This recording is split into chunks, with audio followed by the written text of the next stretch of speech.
Malam di Mojokerto terasa lembab dan berat. Hujan baru saja reda, menyisakan kabut tipis yang menggantung di atas permukaan Sungai Brantas. Suara jangkrik bersahutan dari balik rumpun bambu.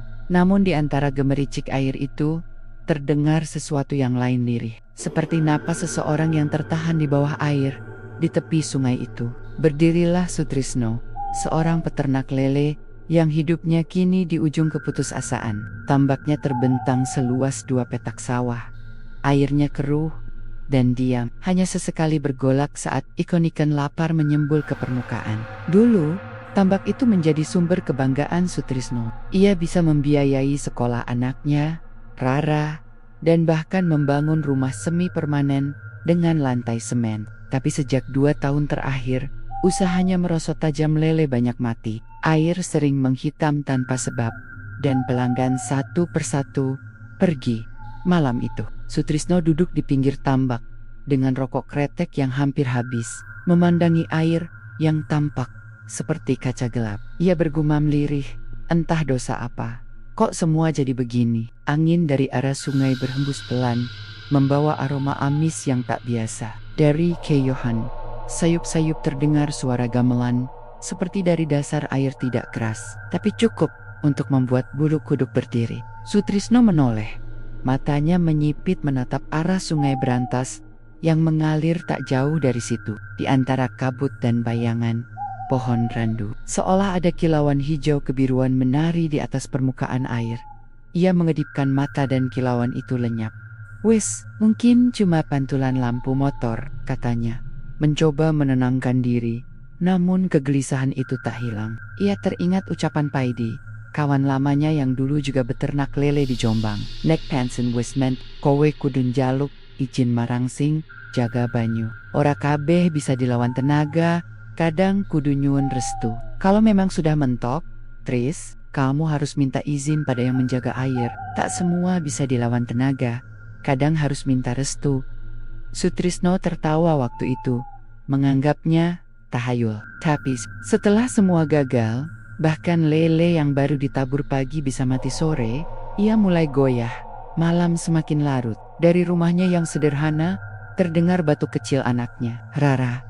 Gadis kecil itu baru berumur 7 tahun, lincah dan manja. Sering bermain di sekitar kolam sambil memungut daun yang jatuh ke air. Sutrisno selalu menegur, takut anaknya terpleset. Namun diam-diam, Rara justru sering berbicara sendiri di dekat tambak. "Ayah," katanya, "di dalam kolam ini ada ibu yang rambutnya panjang banget, tapi dia baik kok, suka nyanyi." Kalimat itu dulu membuat Sutrisno menegurnya keras. Ia mengira anaknya hanya berimajinasi. Tapi kini, kalimat polos itu terus berputar di kepalanya setiap kali malam datang dari kejauhan. Gonggongan anjing terdengar bersahut-sahutan. Hujan kembali turun, gerimis kecil yang memantul di permukaan air kolam. Sutrisno hendak masuk ke rumah saat ia melihat sesuatu di ujung tambak. Air bergerak pelan, seperti ada yang mengaduknya dari bawah. Ia mendekat dengan hati-hati. Sinar lampu senter di tangannya menembus gelap. Air kolam tampak tenang kembali, tapi di bawah permukaan sekilas ia melihat sesuatu seperti rambut panjang melayang, berwarna hitam pekat, menari perlahan mengikuti arus. Sutrisno mundur setapak, napasnya tercekat. Astagfirullah. Ia berlari masuk rumah, menutup pintu dengan cepat. Rara sudah tidur di depannya, sementara istrinya Bu Sarti tertidur lelah di ruang tengah. Sutrisno duduk di kursi bambu, rokok di tangan gemetar. Di luar, hujan semakin deras, dan suara air yang menetes ke genting seolah berpadu dengan suara seseorang yang tertawa kecil dari arah tambak. Keesokan paginya, Paidi datang berkunjung.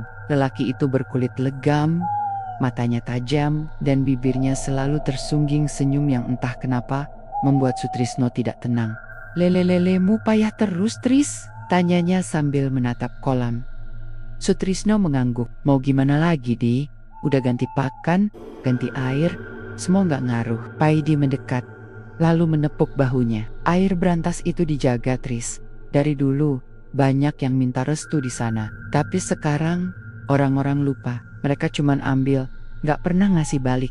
"Ngasih balik?" "Ya, sesajen, tapi bukan buat nyembah, cuma buat minta izin. Dulu, aku juga ngalamin kayak kamu, tapi setelah aku ngirim ke sungai, alhamdulillah, leleku subur, besar-besar semua. Sutrisno terdiam. Kamu serius pakai sesajen segala? Serius? Cuma sekali kok. Nanti aku tunjukin caranya. Ia tak menjawab lagi. Dalam hati, ia bimbang antara iman dan kenyataan. Tapi saat melihat isi ember penuh lele yang mati mengambang di permukaan, keraguannya mulai runtuh. Malamnya, Sutrisno duduk lagi di tepi tambak. Ia memandangi air yang kembali tenang, sementara suara air berantas terdengar deras di kejauhan. Bulan separuh tampak di langit, menembus awan tipis yang menggantung. Di tangannya ada bungkusan kecil dari paidi berisi bunga 7 rupa, kemenyan, dan sebutir telur ayam kampung. Tinggal taruh di pinggir sungai, baca niat di hati, dan jangan tengok ke belakang. Pesan paidi siang tadi. Sutrisno menarik napas panjang. Ia berjalan menuju tepi sungai berantas yang gelap dan sunyi. Airnya tampak seperti kaca hitam berkilau, dalam dan berbahaya. Ia menaruh bungkusan itu di atas batu besar, lalu menunduk dalam. Saya cuma pengen usaha saya hidup lagi. Tolonglah, siapapun yang jaga air ini, bantu saya. Angin berhenti berhembus. Hutan bambu di sekitar sungai tiba-tiba sunyi. Lalu, dari tengah sungai, muncul riakan kecil yang makin membesar. Seperti seseorang yang muncul ke permukaan. Sutrisno terpaku. Dari pusaran itu, muncul aroma melati yang sangat tajam, menusuk hingga ke kepala. Ia ingin lari, tapi kakinya tak bisa bergerak. Sebuah bisikan lembut terdengar di telinganya. Kamu minta tolong, tapi sanggupkah kamu membayar? Sutrisno menoleh spontan. Tapi tak ada siapa-siapa. Air di sungai kembali tenang, seperti tak pernah terjadi apapun. Ia buru-buru pulang tanpa menengok ke belakang, seperti pesan paidi. Di tambaknya, air mendadak beriak pelan. Suara seperti gemericik tawa anak kecil terdengar samar di antara hujan yang mulai turun lagi malam itu. Dan di dasar air, sesuatu bergerak pelan, melingkar seperti rambut panjang yang menari mengikuti arus kolam.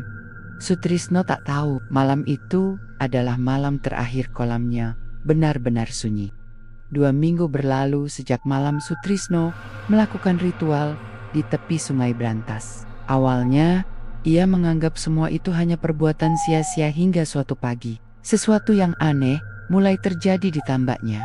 Air kolam yang biasanya keruh kini tampak lebih bening, dan lele-lele yang dulu terlihat lesu kini bergerak cepat, lincah, dan besar-besar. Dalam semalam saja, ukurannya bertambah hampir 2 kali lipat. Sutrisno sampai tak percaya pada matanya sendiri.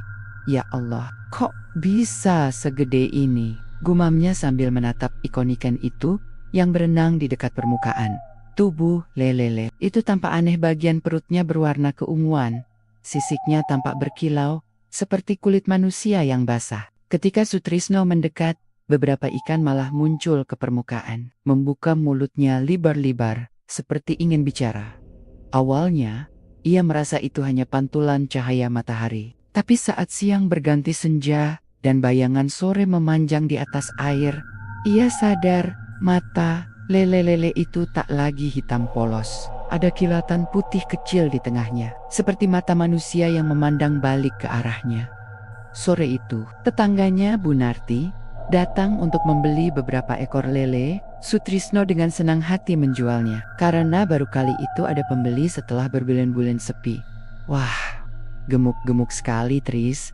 Kapan panen besar? Katanya sambil menimbang ikan yang melampat-lampat di ember. Insya Allah minggu depan. Sekarang cepat banget tumbuhnya Bu, jawab Sutrisno sambil tersenyum bangga.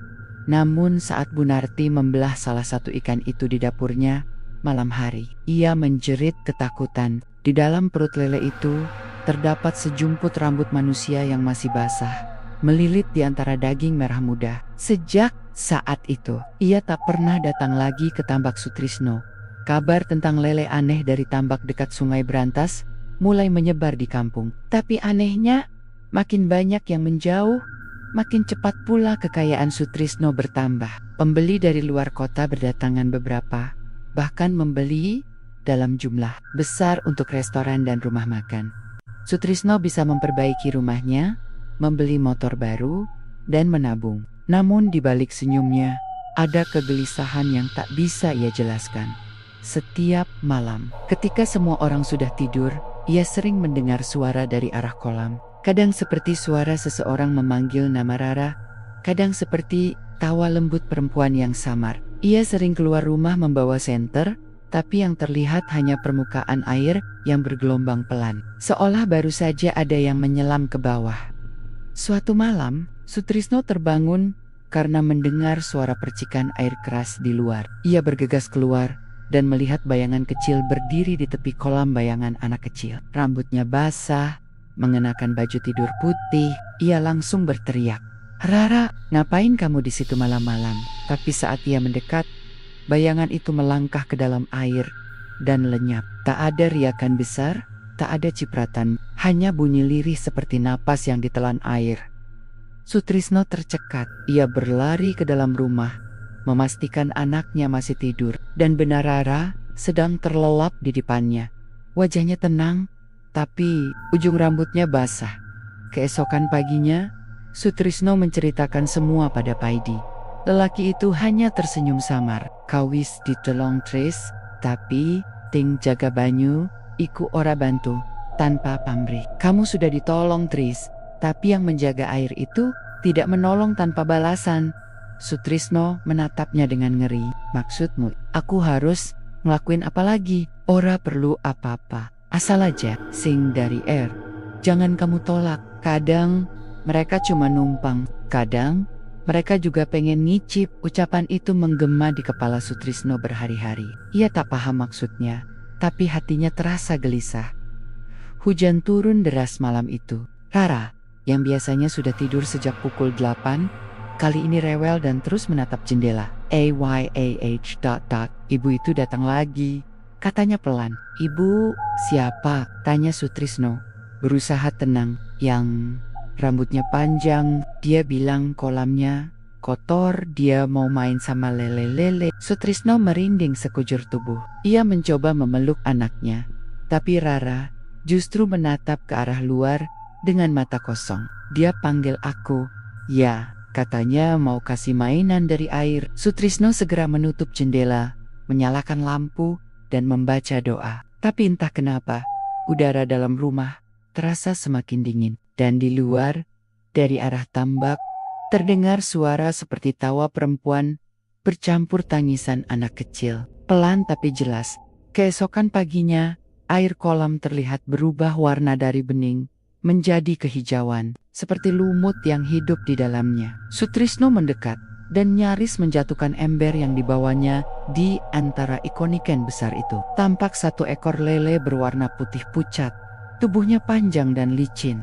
Dan di bagian kepala, ada bayangan samar seperti wajah perempuan tersenyum. Air kolam tiba-tiba bergolak kuat, membuat Sutrisno mundur. Ia mendengar suara lirih dari bawah air, nyaris seperti bisikan. Janji belum lunas Sutrisno. Sutrisno terjatuh, lututnya gemetar. Saat itu pula, Paidi datang, menatapnya dari seberang pagar tambak. "Lele putih itu, tanda Tris," katanya pelan. "Dia sudah datang sendiri, jangan buat marah." Sutrisno hanya bisa menatap, napasnya memburu. Angin dari arah sungai membawa aroma bunga melati yang sama seperti malam ia melakukan ritual dulu. Dan di tengah riak air kolam yang berkilau kehijauan itu, ia bersumpah melihat rambut panjang terurai perlahan dari bawah air, melayang lembut seperti disapu arus. Namun kali ini, rambut itu bukan hanya milik satu sosok melainkan banyak, puluhan, seolah ada yang menunggu giliran naik ke permukaan. Malam itu, Sutrisno tak bisa tidur. Ia hanya duduk di depan jendela, menatap kolam dalam gelap. Rara sudah lelap di kamarnya. Tapi dari luar, di bawah sinar bulan setengah, ia melihat air tambaknya beriak perlahan. Lalu muncul bayangan kecil. Rara berdiri di tepi kolam, tersenyum. Namun saat Sutrisno hendak berteriak, ia sadar sesuatu. Rara sedang tidur di dipan di belakangnya. Sutrisno menoleh cepat, dan bayangan di luar lenyap seketika. Tapi sebelum banner-banner hilang, dari arah air terdengar suara kecil, lembut, tapi menyayat telinga. Ikut aku main di bawah. Airnya hangat, ayah. Hujan turun deras sejak sore. Langit di atas Mojokerto gelap pekat, seolah menahan sesuatu yang lebih dari sekadar badai. Angin berdesir kencang, menampar daun pisang di sekitar rumah Sutrisno, hingga bersuara klatak-klatak berulang kali di dalam rumah. Suasana terasa tegang. Rara sejak pagi demam tinggi. Tapi bukan karena sakit biasa. Tubuhnya panas, matanya sering terbuka tiba-tiba, dan bibirnya komat kamit seperti berbicara dengan seseorang yang tak terlihat. "Rara sayang, baca doa nak," ucap Bu Sarti sambil mengelap keringat anaknya dengan kain basah. Rara hanya bergumam pelan. "Ibu itu panggil aku lagi. Dia bilang aku punya kolam sendiri di bawah sana." Sutrisno yang duduk di kursi bambu langsung menegakkan tubuhnya. "Rara, jangan ngomong sembarangan nak, itu cuma mimpi." Namun Rara menatap ayahnya lama dengan mata yang tidak seperti biasanya. Mata itu penuh air tapi kosong, seperti melihat sesuatu jauh di balik dinding rumah. Katanya, "Nanti malam air bakal penuh, terus aku bisa nyelam sampai ke rumahnya." Malam itu, setelah Rara tertidur, Sutrisno tak bisa memejamkan mata. Ia duduk di beranda rumah, menatap tambak yang gelap di bawah rintik hujan. Senter di tangannya mati, hanya tersisa cahaya redup dari lampu dapur yang menyoroti sebagian air. Tiba-tiba, permukaan air itu bergerak, bergolak seperti direbus dari bawah. Sutrisno memicingkan mata. Di antara riak air, muncul bayangan wajah seorang perempuan rambut panjang, mata sayu, dan bibirnya tersenyum. Ia tidak muncul utuh, hanya samar, seperti terbentuk dari gelombang air itu sendiri. Dan dari kejauhan, di tengah suara hujan, terdengar nyanyian lirih. Lele besar, lele hitam, makan duka, makan haram, air sungai, air dalam, panggil anak, bawa pulang. Sutrisno berdiri. Darahnya serasa berhenti mengalir. Ia ingin berlari masuk rumah, tapi langkahnya kaku. Nyanyian itu terus terdengar semakin jelas, semakin dekat, hingga akhirnya ia sadar suara itu berasal dari dalam rumah. Ia bergegas masuk. Ruangan tampak kosong. Rara tak ada di tempat tidurnya. Hanya ada jejak kaki basah di lantai semen, menetes menuju pintu belakang. Sutrisno berteriak memanggil nama anaknya, tapi hanya suara hujan yang menjawab. Ia berlari keluar rumah dengan senter yang baru menyala separuh. Jejak itu mengarah ke tambak. Di sana, air sudah meluap, nyaris tumpah ke tanah. "Rara!" Sutrisno menyorot ke tengah kolam dan seketika jantungnya nyaris berhenti. Di tengah air, tampak gadis kecil dengan rambut terurai, gaun tidurnya melayang di permukaan, dan wajahnya menatap lurus ke arah ayahnya. "Rara, awas, jangan ke situ!" Sutrisno melompat ke dalam kolam. Lumpur naik ke atas, air berputar liar. Tapi begitu tangannya menyentuh permukaan tempat Rara tadi berdiri, tubuh itu lenyap seperti ditelan arus. Hanya tersisa riak besar dan bau amis menusuk, bercampur aroma melati yang begitu kuat sampai membuat Sutrisno hampir muntah. Ia menyelam, mencari di dasar air, tapi yang terasa hanya lumpur dan akar. Tangannya menyentuh sesuatu lembut, rambut panjang, dingin, basah. Ia menarik spontan, dan yang muncul adalah segumpal rambut manusia dengan ujungnya masih melekat kulit tipis seperti kulit kepala. Sutrisno menjerit keras. Ia jatuh terduduk di pinggir tambak, napasnya tersengal. Air kolam terus bergolak, seperti ada sesuatu besar yang bergerak di bawah sana. Ia tahu, bukan ikan, bukan lele biasa. Pagi datang dengan suram. Warga berdatangan setelah mendengar teriakan semalaman. Bu Sarti pingsan begitu tahu Rara hilang. Polisi dan warga mencari ke sepanjang aliran Sungai Brantas, tapi hasilnya nihil. Tak ada jejak anak kecil, tak ada potongan pakaian, hanya sebuah gelang manik yang ditemukan di dekat pintu air, tambah gelang milik Rara. Sutrisno duduk lemas di tanah, matanya kosong. Paidi datang terakhir, wajahnya tampak aneh antara prihatin dan puas. "Sudah aku bilang, Tris, yang dari jangan dilawan," katanya lirih. "Kamu tahu sesuatu, kan? Rara, aku mau dia balik." Paidi menatapnya tajam. Kowe wis janji tanpa ngerti isi janjimu. Sing jaga banyu ora bakal ngasih tanpa njupuk. Kamu sudah berjanji tanpa tahu apa yang kamu ucapkan. Penjaga air takkan memberi tanpa mengambil. Sutrisno menatapnya penuh amarah. Ia berlari ke rumah, mengambil cangkul, lalu kembali ke kolam. Kalau memang dia mau ngambil, aku gali, aku keringkan airnya, aku ambil anakku balik. Warga mencoba menahan, tapi Sutrisno tak peduli. Ia menggali lumpur tambak itu seperti orang gila. Airnya ia buang dengan pompa, tangannya penuh luka. Namun saat air mulai surut, semua orang yang membantu perlahan menjauh. Karena bau busuk yang menyengat keluar dari dasar kolam. Sutrisno menunduk, tangannya menyentuh sesuatu yang keras. Ia menggali lebih dalam, dan saat lumpur terangkat, semua orang yang masih di situ menjerit serempak. Di dasar tambak itu, terpampang sesuatu yang tak seharusnya. Ada rambut hitam panjang, melilit di akar, potongan kuku manusia, dan sehelai potongan kain putih kecil yang masih utuh. Baju tidur milik Rara. Sutrisno terjatuh ke tanah. Tubuhnya gemetar. Ia menatap kolam yang kini separuh kering, tapi air terus merembes naik lagi, seolah keluar dari bawah tanah. Dalam hitungan menit, air kembali memenuhi lubang besar itu. Dan dari tengah air, muncul gelembung-gelembung besar seperti napas dari sesuatu yang hidup. Lalu terdengar bisikan sangat pelan, namun jelas, "Jangan keringkan rumahku, anakmu sudah di sini." Malam harinya, warga desa dikejutkan oleh suara tangis dari arah tambak Sutrisno. Ketika mereka datang dengan obor, kolam itu tampak berkilau oleh cahaya bulan. Di permukaannya, terlihat wajah anak kecil tersenyum samar, lalu menghilang bersama riak air. Sutrisno, ia berdiri di pinggir kolam dengan tatapan kosong, seperti orang kehilangan arah. Bibirnya bergetar pelan, berulang kali menyebut satu nama, "Rara, ayah di sini." Tapi yang menjawab hanya suara air berbisik. Dan dari kejauhan terdengar kembali nyanyian lirih itu. Lele besar, lele hitam, makan duka, makan haram, air sungai, air dalam, panggil anak, bawa pulang. Dan malam itu, untuk pertama kalinya, warga desa bersumpah melihat bayangan perempuan berambut panjang berjalan di atas air, menuju arah sungai Brantas, dengan seorang anak kecil di pelukannya.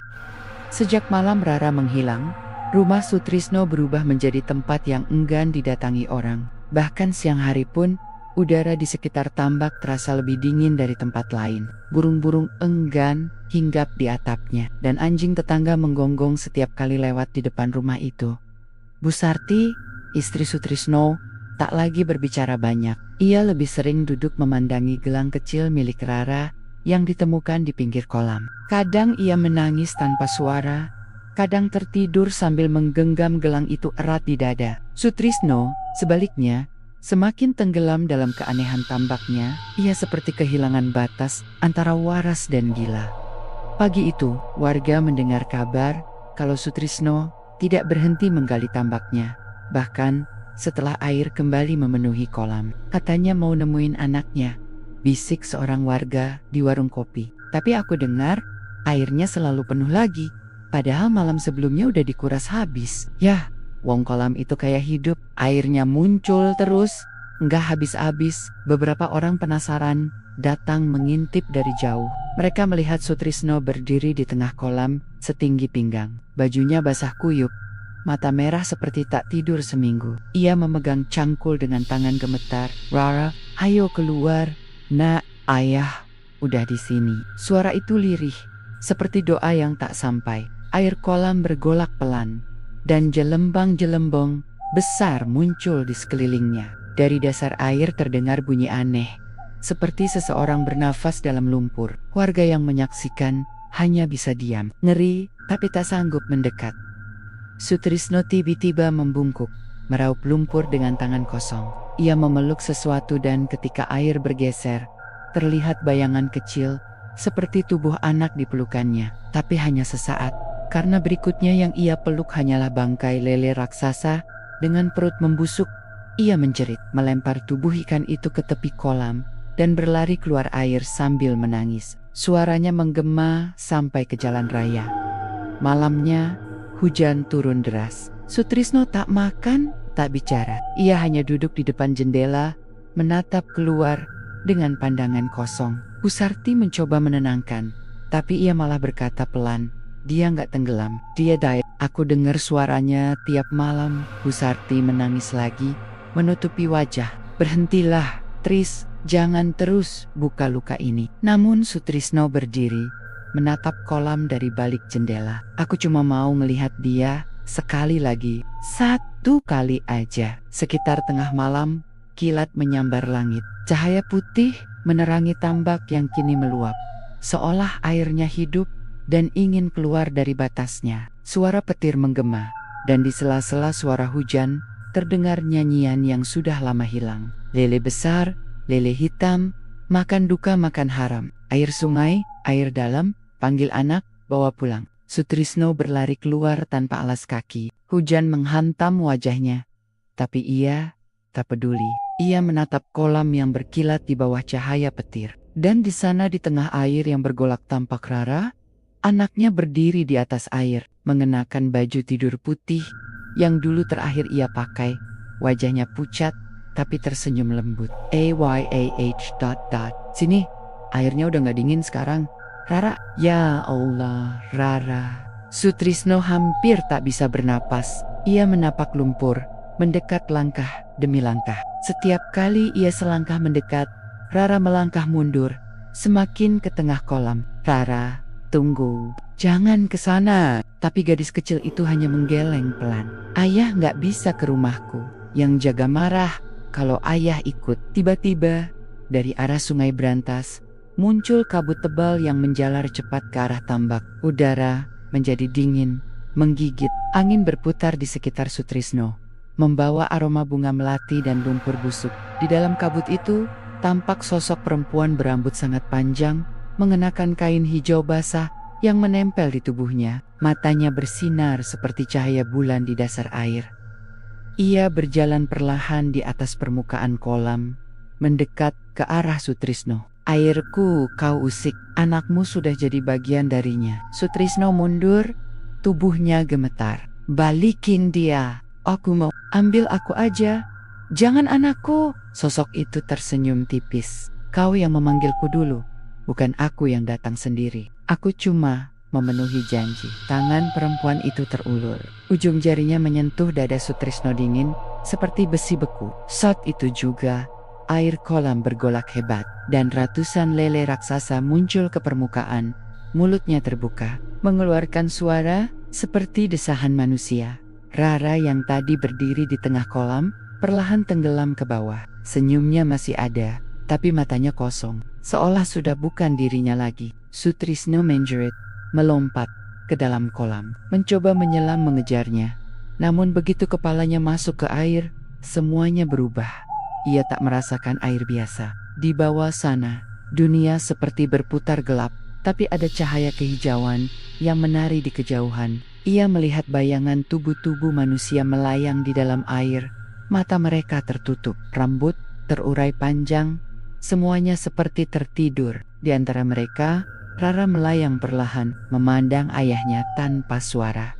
Sutrisno mencoba berenang mendekat, tapi semakin dekat, semakin kuat arus menarik tubuhnya ke bawah. Ia berteriak, tapi tak ada udara keluar dari mulutnya. Dan sebelum semuanya hitam, ia melihat satu hal terakhir.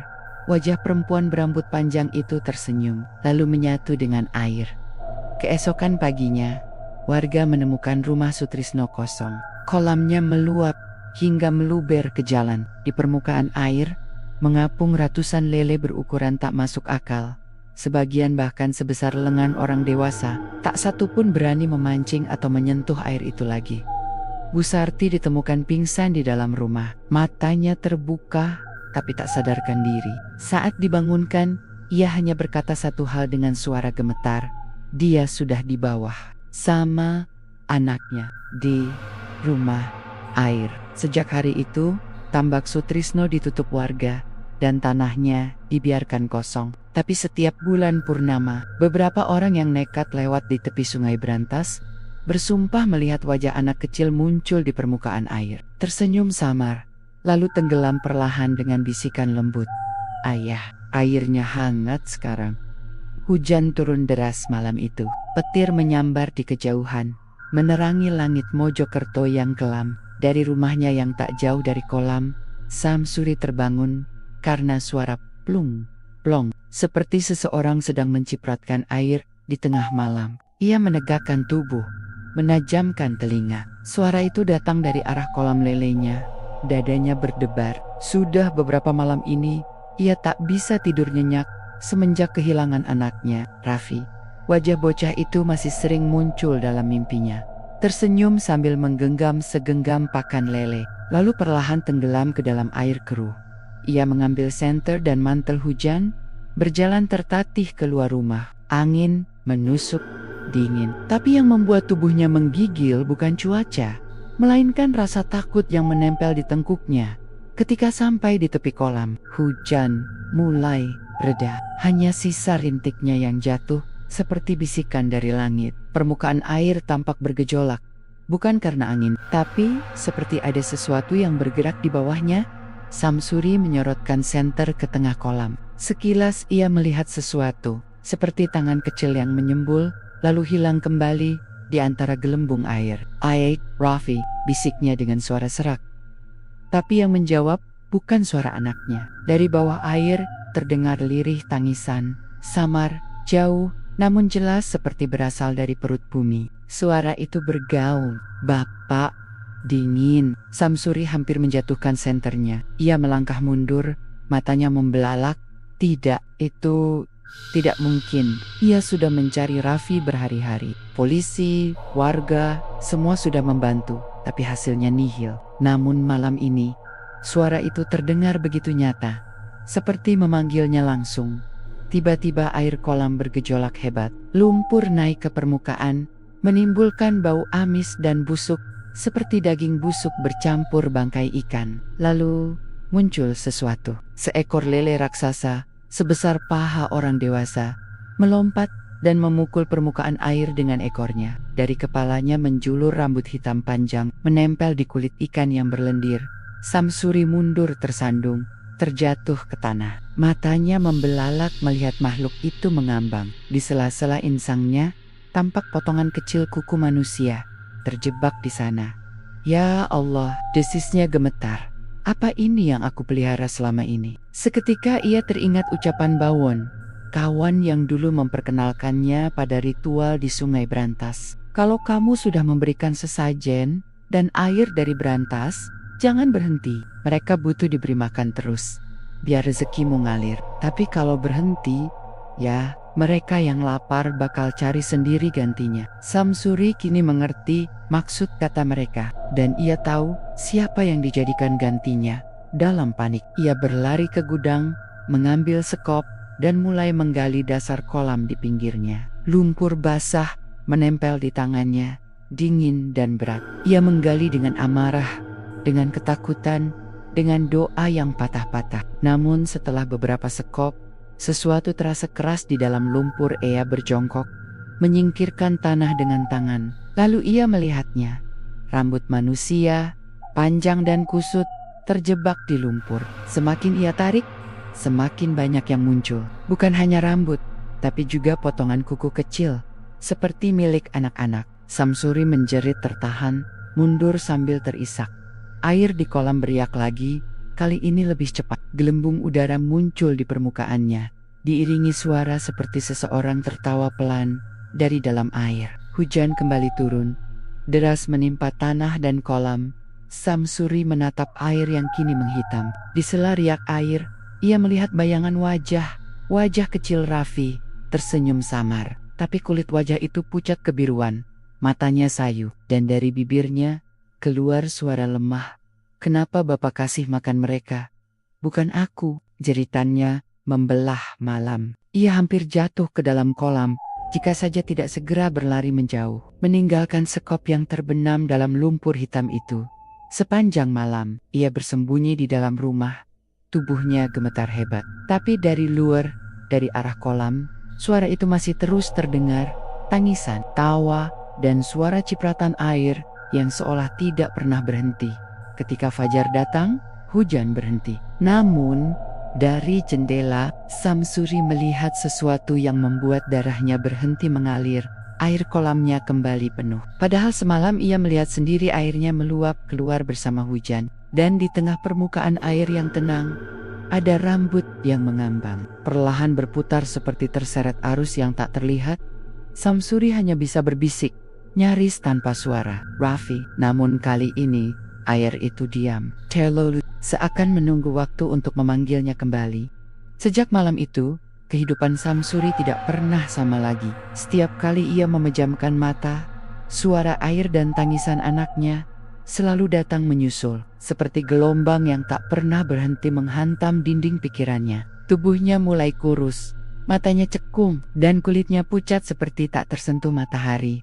Ia memutuskan satu hal, kolam itu harus ditutup. Tak peduli berapa banyak uang yang pernah dihasilkan, tak peduli seberapa besar keuntungan yang dulu membuatnya bangga. Kolam itu kini hanya membawa petaka. Pagi itu, dengan wajah lesu tapi tekad bulat, Samsuri memanggil beberapa warga untuk membantu mengeringkan kolam. Ia berbohong, mengatakan bahwa tanah itu akan dijual, dan kolamnya ingin ia ratakan. Tak ada yang curiga, karena sejak kejadian hilangnya Raffi, warga memang melihat perubahan besar pada dirinya. Dengan pompa air besar, mereka mulai menyedot air dari kolam ke parit di tepi sawah. Butuh waktu lama, karena lumpur di dasar kolam begitu tebal. Tapi Samsuri tak peduli. Ia hanya ingin air itu hilang selamanya. Menjelang sore, air sudah hampir habis. Dasar kolam yang berlumpur mulai tampak. Samsuri berdiri di tepi, menatap kosong ke arah tengah yang kini mulai kering. Ia melihat banyak tulang ikan berserakan di sana. Tapi anehnya, beberapa di antaranya tampak mirip tulang manusia kecil, dengan bentuk jari yang mungil.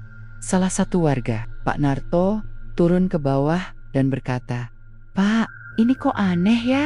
Tulangnya bukan kayak ikan biasa." Samsuri menahan napas. "Udah, jangan diutak-atik, biar saya urus nanti." Tapi sebelum mereka bisa naik, pompa air tiba-tiba berhenti berfungsi. Suara mesin mendadak mati.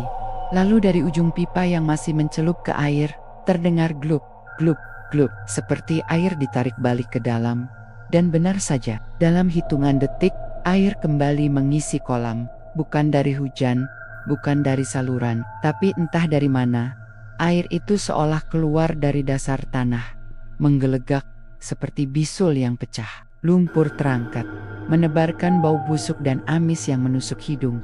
Warga ketakutan dan berlari menjauh. Hanya Samsuri yang masih berdiri terpaku di tempat, menatap dengan wajah tak percaya. Air terus naik, semakin banyak, hingga akhirnya kolam kembali penuh dalam waktu tak sampai 10 menit. Namun yang paling menyeramkan bukanlah air itu, melainkan suara yang datang bersamaan dengannya. Dari permukaan air terdengar bisikan-bisikan lembut, seperti banyak suara perempuan yang berbicara dari dalam. "Kenapa kamu keringkan rumah kami? Kami sudah memberi makan anakmu. Kenapa kau buang airnya? Dia betah di sini. Biarkan dia tenang bersama kami." Samsuri menutup telinganya, berlari menuju rumah. Tapi suara itu terus mengikuti, dari balik jendela, dari bawah lantai kayu, bahkan dari kendi air di dapur. Setiap genangan air di rumahnya kini seperti memiliki nyawa. Malam harinya, ia duduk di ruang tamu, tubuh gemetar, menatap ke arah pintu. Tiba-tiba, terdengar ketukan pelan dari luar. Tok, tok, suaranya lembut, seperti anak kecil yang meminta izin masuk.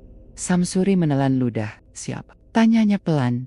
Tak ada jawaban. Ia mendekat, membuka pintu perlahan.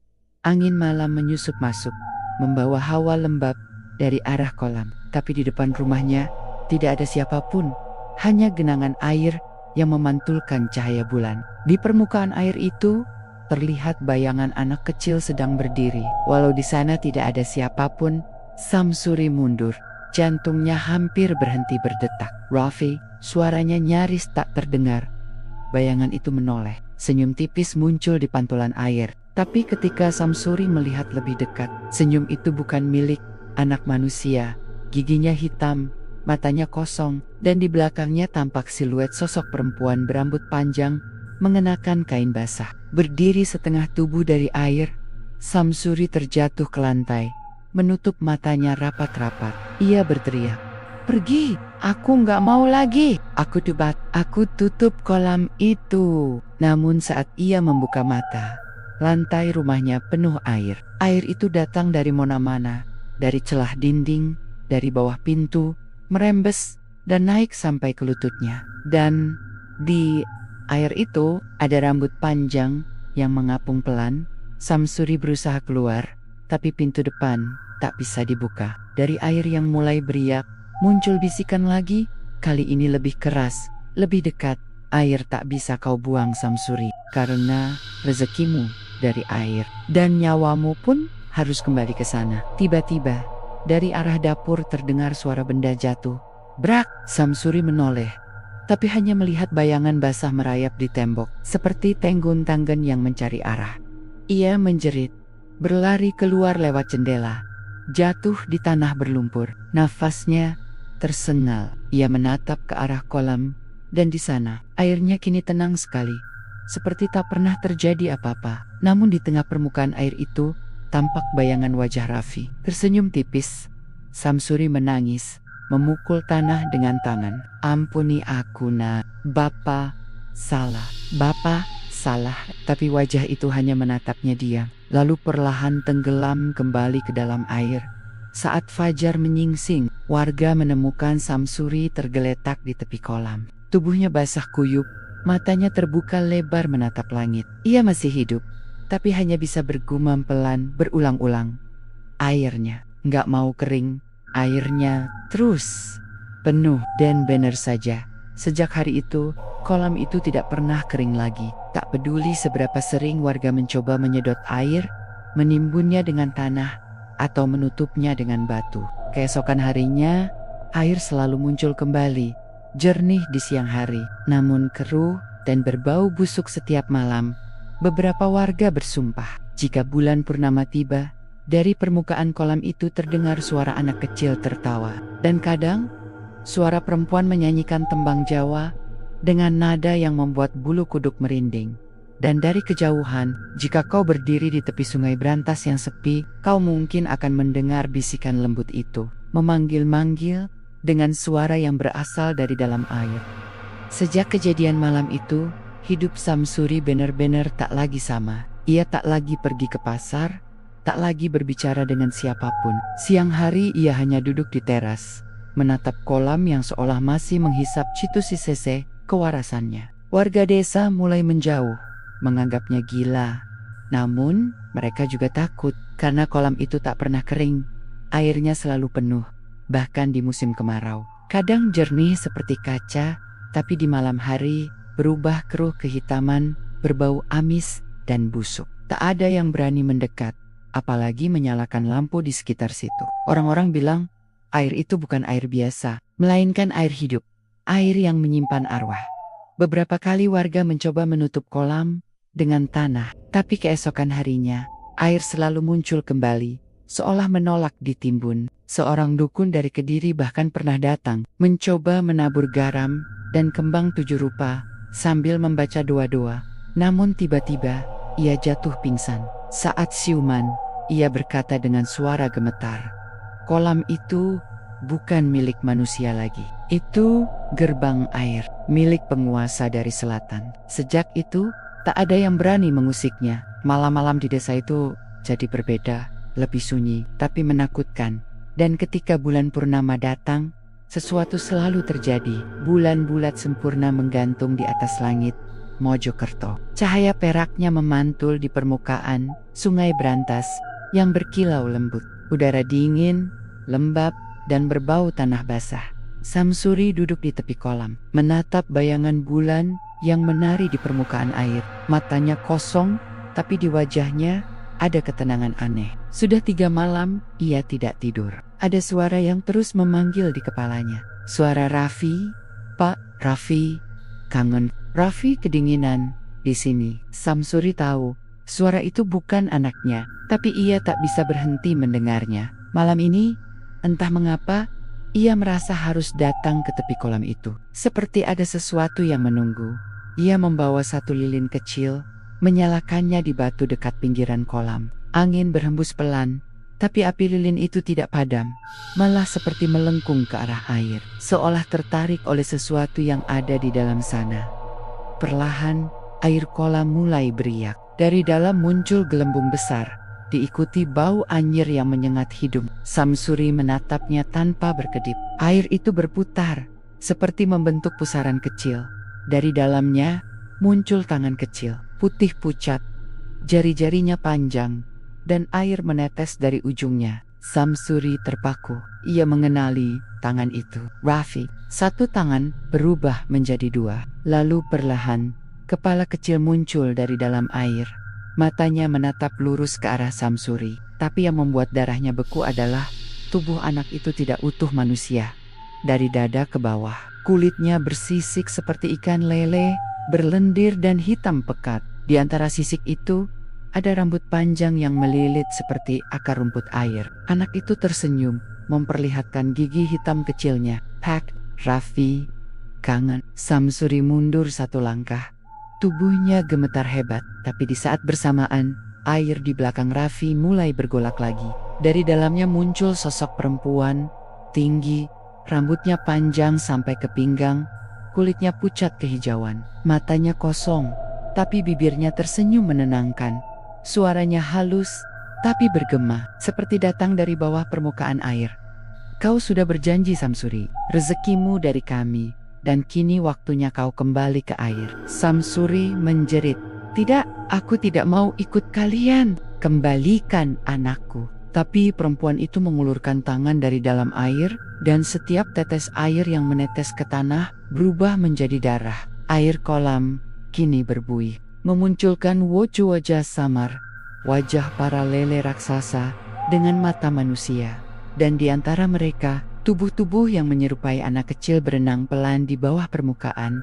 Samsuri mencoba berlari, tapi tanah di sekitarnya licin, seperti lumpur hidup. Ia jatuh, terseret perlahan ke arah air. Tangan-tangan dingin keluar dari kolam, meraih kakinya, menarik dengan kekuatan mengerikan. Ia menjerit histeris, mencakar tanah, tapi setiap kali ia mencengkeram lumpur, yang keluar hanyalah rambut basah dan potongan kuku. Lepaskan aku tebat. Tapi suara perempuan itu menjawab lembut, seperti bisikan dari dalam dada sendiri.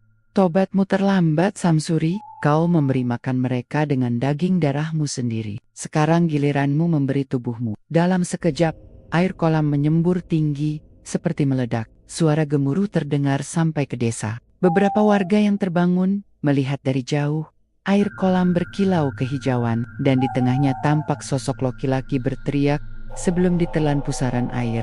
Setelah itu, semuanya sunyi. Air kembali tenang, seolah tak pernah ada apa-apa. Hanya lilin di pinggir kolam yang masih menyala, apinya menunduk, dan di sekelilingnya ada bekas lumpur dengan jejak tangan manusia.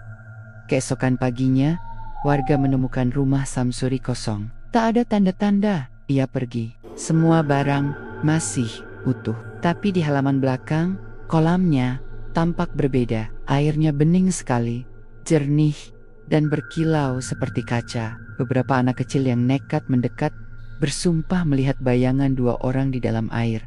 Seorang laki-laki dan anak kecil berjalan berdampingan di dasar kolam sambil tersenyum. Sejak itu, warga sepakat menutup wilayah itu. Tak ada lagi yang berani membuka usaha ternak di sana. Setiap malam purnama, mereka menyalakan dupa dan menabur bunga di tepi sungai berantas, berharap agar arwah yang diambil air itu tenang dan tidak kembali mengganggu. Namun kadang, dari arah kolam yang kini tertutup rumput liar, terdengar suara gemericik lembut seperti air dimainkan anak kecil. Diikuti nyanyian pelan seorang perempuan yang mengalun di tengah malam. Air mengalir membawa rindu. Jiwa yang hilang tak pernah satu. Siapa yang datang membawa janji akan kembali di dalam air sendiri. Dan bila kau datang ke Mojokerto suatu malam, berdiri di tepi sungai berantas saat bulan purnama bersinar terang, jangan pernah menatap air terlalu lama. Karena dari dalam gelombang yang tenang itu, mereka masih mencari yang mau diajak ke bawah.